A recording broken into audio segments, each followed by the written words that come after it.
ایک ریاست کے بادشاہ نے یہ اعلان کروا دیا کہ کل صبح جب میرے محل کا مرکزی دروازہ کھولا جائے گا، تب جس شخص نے بھی محل میں جس چیز کو ہاتھ لگا دیا وہ چیز اس کی ہو جائے گی۔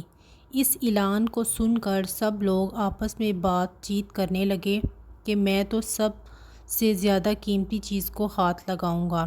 کچھ لوگ کہنے لگے میں تو سونے کو ہاتھ لگاؤں گا، کچھ لوگ چاندی کو، تو کچھ لوگ قیمتی زیورات کو، کچھ لوگ گھوڑوں کو، تو کچھ لوگ ہاتھی، کچھ لوگ دودھ دینے والی گائے کو ہاتھ لگانے کی بات کر رہے تھے۔ جب صبح محل کا مرکزی دروازہ کھلا اور سب لوگ اپنی اپنی من پسند چیزوں کے لیے دوڑے، سب کو اس بات کی جلدی تھی کہ پہلے میں اپنی من پسند چیزوں کو ہاتھ لگا دوں تاکہ وہ چیز ہمیشہ کے لیے میری ہو جائے۔ بادشاہ اپنی جگہ پر بیٹھا سب کو دیکھ رہا تھا اور اپنے آس پاس ہو رہی بھاگ دوڑ کو دیکھ کر مسکرا رہا تھا۔ اسی وقت اس بھیڑ میں سے ایک شخص بادشاہ کی طرف بڑھنے لگا اور آہستہ آہستہ چلتا ہوا بادشاہ کے پاس پہنچ کر اس نے بادشاہ کو چھو لیا۔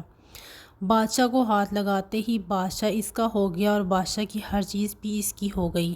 جس طرح بادشاہ نے ان لوگوں کو موقع دیا اور ان لوگوں نے غلطیاں کی، ٹھیک اسی طرح ساری دنیا کا مالک بھی ہم سب کو ہر روز موقع دیتا ہے، لیکن افسوس ہم عقل کے اندھے لوگ بھی ہر روز غلطیاں کرتے ہیں۔